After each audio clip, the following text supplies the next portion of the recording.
Hi guys, for today's video guys, mag-adobo ta og pusit. So una guys, lagyan natin ng black pepper, dahon, then listo. Next is silver swan suka. Also put some silver swan toyo. At syempre wag kalimutan ang Ajinomoto. Tapos ilagay yung mga panakot guys, mix lang yan, no? Para mapantay yung mga panakot. So next, first step natin sa pagluluto is painitin yung kawali.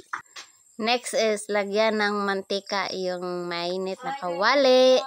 Pag mainit na yung mantika guys, dun sa kawali ang nilagay natin is lagyan natin ng bawang. Prank pala dyan yung mama ko, akala niya mainit na yung mantika pero hindi pa pala.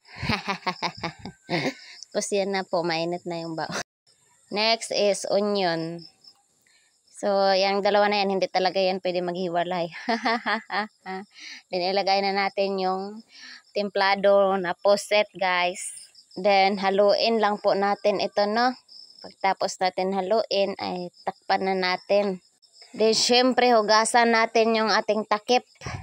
Then, takpan, guys, no? Then, wait ng...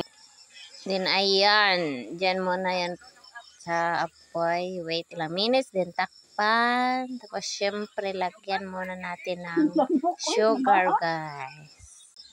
Then yan na po ang itsura sa ating adobong pusit guys. Then syempre tikman kung sakto na ba yung timpla or lasa guys. Then ayan, takpan na. Then pag open, ayan na po, luto na guys. Thank you for watching. See you later. Bye bye.